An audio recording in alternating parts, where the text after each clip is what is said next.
অষ্টম শ্রেণীর ছাত্রদের জন্য দ্বিতীয় পার্বিক পরীক্ষার সিলেবাসের উপর ইতিহাসের তৃতীয় ক্লাস। আমরা এই ক্লাসটির পূর্বে যে দুটি ক্লাস করেছি সেখানে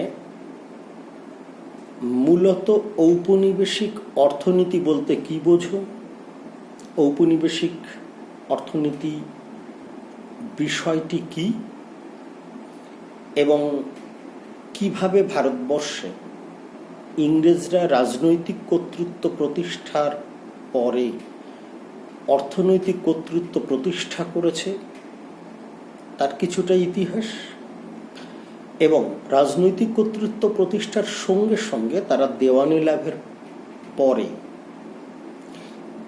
বাংলা তথা ভারতবর্ষে ভূমি রাজস্ব নিয়ে যে পরীক্ষা নিরীক্ষা করেছে সেই ভূমি রাজস্ব ব্যবস্থার মধ্যে আমরা চিরস্থায়ী বন্দোবস্ত সম্পর্কে জেনেছি। চিরস্থায়ী বন্দোবস্তের শর্তটা কি ছিল, অর্থাৎ এই বন্দোবস্ত কি ছিল, এই বন্দোবস্ত কৃষকদের উপরে কি প্রভাব ফেলেছিল এবং এই বন্দোবস্ত ভারতীয় সমাজ ও অর্থনীতির উপরে কি প্রভাব ফেলেছিল সেই সম্পর্কে পড়েছিলাম। আজকে আমরা ভারতবর্ষে ব্রিটিশ প্রবর্তিত ভূমি রাজস্ব সংক্রান্ত বিভিন্ন ধরনের পরীক্ষা নিরীক্ষার মধ্যে আরও তিনটি ভূমি রাজস্ব ব্যবস্থা সম্পর্কে সংক্ষেপে আলোচনা করব। চিরস্থায়ী বন্দোবস্ত সিলেবাসের উপরে যথেষ্ট গুরুত্ব আরোপ করে থাকে এবং এটা থেকে বড় কোশ্চেন আসার সম্ভাবনা বেশি থাকে। আজকে যে ভূমি রাজস্ব ব্যবস্থা সম্পর্কে পড়ব, ভূমি রাজস্ব ব্যবস্থাগুলি সম্পর্কে পড়ব, সেগুলির উপরে তুলনায় একটু ছোট কোশ্চেন থাকে, হয়তো 3 নম্বরে 2 নম্বরে এরকম। তো আজকে আমরা প্রথম পড়ব রায়তওয়ারি বন্দোবস্ত। তো রায়তওয়ারি বন্দোবস্ত কাকে বলে বা রায়তওয়ারি বন্দোবস্তের বন্দোবস্তগুলো কি ছিল?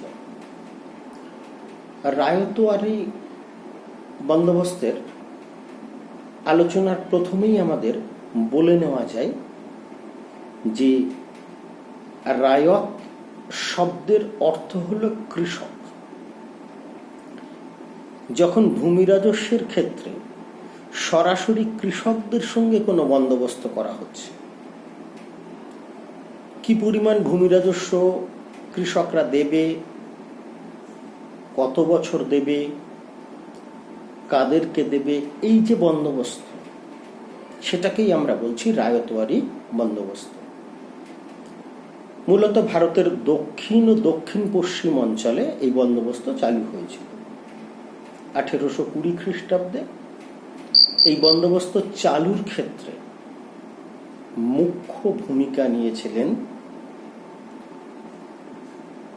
জন রিড ও টমাস মনরো। এই ব্যবস্থায় কোনো মধ্যস্বত্বভোগী ছিল না। রায়তওয়ারি বন্দোবস্তে সরাসরি ভূমি রাজস্বের বন্দোবস্ত হতো কৃষকের সঙ্গে কোম্পানির, তবে এই ব্যবস্থায় রাজস্বের হার যথেষ্ট বেশি ছিল। এখানে বলা হতো জমি জরিপ করে জমির বন্দোবস্ত কৃষককে দেওয়া হবে, তবে কৃষকের জমির উপরে কোনো মালিকানা সত্ত্ব থাকবে না। 30 বছর অন্তর অন্তর রাজস্বের পুনর্বিবেচনা করা হবে, কোনো মধ্যস্বত্বভোগী থাকবে না। এই সমস্ত রায়তওয়ারি বন্দোবস্তের শর্তের মধ্যে ছিল। তবে সাধারণভাবে রায়তওয়ারি বন্দোবস্ত ভারতীয় কৃষকদের পক্ষে খুব বেশি লাভজনক হয়নি, কেননা এখানে ভূমি রাজস্বের হার ছিল অত্যন্ত চড়া। অনেক সময় 40 থেকে 50% হারে কৃষকদের কাছ থেকে রাজস্ব নেওয়া হতো। স্থায়ী মালিকানা সত্ত্ব কৃষকদেরকে দেওয়া হয়নি বলে যে কোনো সময় খাজনা অনাদায়ের অজুহাতে জমি থেকে উৎখাত হওয়ার সম্ভাবনা ছিল। এছাড়া যে কোনো রকম প্রাকৃতিক বিপর্যয়ে কৃষকরা ক্ষতিগ্রস্ত হলে তাদের খাজনা মুকুবের কোনো ব্যবস্থা ছিল না। এই জন্য রায়তোয়ারি বন্দোবস্ত আমরা বলতে পারি আসলে ব্রিটিশদের লাভের উদ্দেশ্যেই তৈরি হয়েছিল। এখানে ভারতীয় কৃষকদের পক্ষে ভালো কিছু হয়নি। এরপরে আমরা যেটা আলোচনা করব সেটা হচ্ছে মহলওয়ারি ব্যবস্থা। মহল বলতে আমরা বুঝি এক একটা এলাকা বা অঞ্চল বা তালুক। ইংরেজরা অনেক সময় জমিদারদের সঙ্গে জমির বন্দোবস্ত বা রাজস্বের বন্দোবস্ত না করে কিংবা সরাসরি কৃষকদের সঙ্গে না করে মহলওয়ারি অর্থাৎ একটা বিশেষ বিশেষ মহলের বা অঞ্চলের দায়িত্ব এক একজনের উপরে দিতে চেয়েছিল। মূলত গাঙ্গেয় উপত্যকা, উত্তর পশ্চিম প্রদেশ ও মধ্য ভারতের কিছু অংশে এই মহলওয়ারি ব্যবস্থা চালু হয়েছিল। মূলত যে অঞ্চলে মহলওয়ারি ব্যবস্থা চালু হয়েছিল সেখানে কয়েকটি গ্রাম নিয়ে একটি তালুক বা মহল তৈরি করা হতো এবং সেই মহলে বা সেই তালুকে একজন কিংবা কয়েকজন ব্যক্তিকে যৌথভাবে রাজস্ব দেওয়ার শর্তে ইজারা দেওয়া হতো। আবার বলি, একজন ব্যক্তি বা কয়েকজন ব্যক্তিকে যৌথভাবে কোম্পানি ওই এরিয়ার বা ওই তালুকের সমস্ত জমি ইজারা দিত একটা নির্দিষ্ট রাজস্ব প্রাপ্তির শর্তে।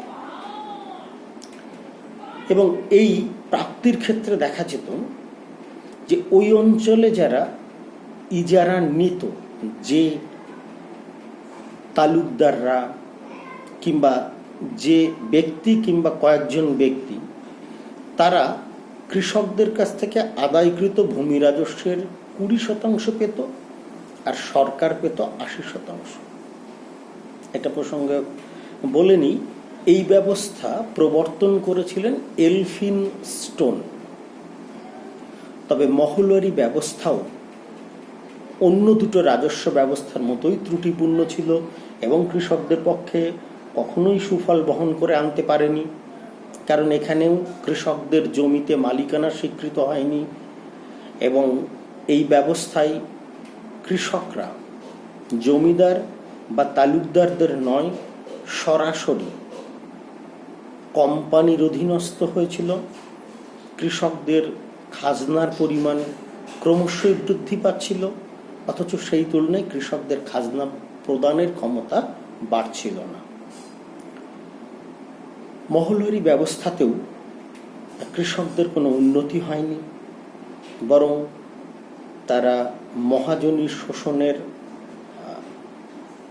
যন্ত্রণায় ভুগছিল এবং তারা ভূমি রাজস্ব আদায় দেওয়ার জন্য মহাজনদের কাছ থেকে টাকা ধার করতে বাধ্য হতো। আসলে আমরা বলতে পারি চিরস্থায়ী এবং রায়তোয়ারি ব্যবস্থার মতো মহলওয়ারি ব্যবস্থাও মূলত ব্রিটিশদের স্বার্থকেই সুরক্ষিত করেছিল, ভারতীয় কৃষকদের স্বার্থকে সুরক্ষিত করেনি। আরেকটা রাজস্বের কথা বলে আমরা আলোচনা শেষ করব, সেটা হচ্ছে ভাইয়াচারি ব্যবস্থা।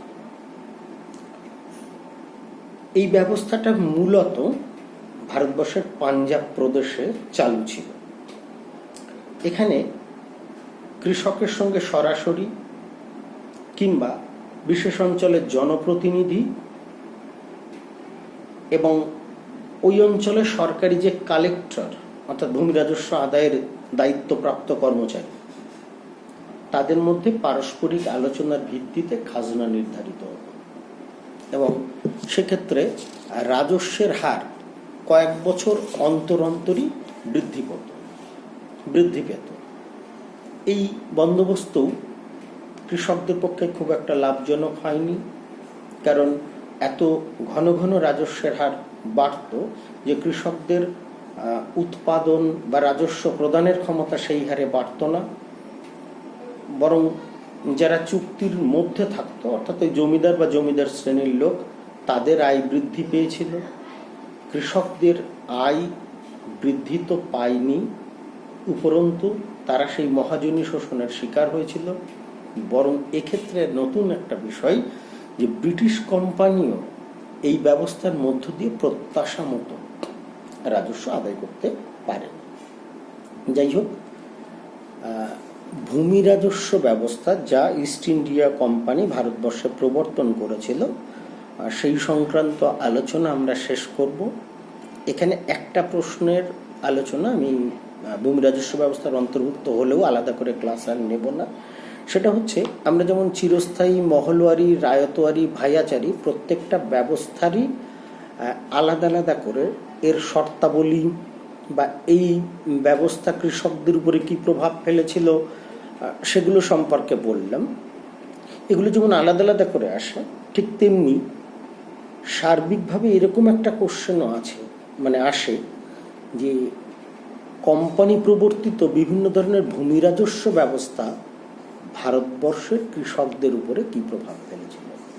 একটু কৌশলে তখন উত্তরটা দেবে তোমরা। আসলে তো দেখলি যে প্রত্যেকটা ভূমি রাজস্ব ব্যবস্থার মধ্য দিয়েই কৃষকরা ক্ষতিগ্রস্ত হয়েছে।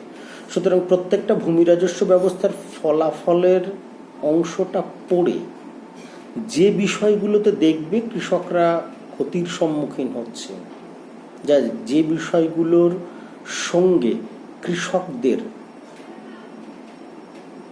ক্ষয়ক্ষতি, তাদের উপরে ভূমি রাজস্বের চাপ জড়িয়ে রয়েছে, সেইগুলোকেই কিন্তু আমরা একত্রে বলতে পারি ভারতবর্ষে ব্রিটিশ প্রবর্তিত ভূমি রাজস্বের সার্বিক ফলাফল, যে ফলাফল কৃষকদের উপরে পড়েছিল। যাই হোক, এরপরে ঔপনিবেশিক অর্থনীতির অন্য দিকগুলো নিয়ে আলোচনা করব। আজকে ভূমি রাজস্ব সংক্রান্ত আলোচনাটা শেষ করলাম। ভালো থাকো, সুস্থ থাকো, ঘরে বসে পড়াশুনো করো।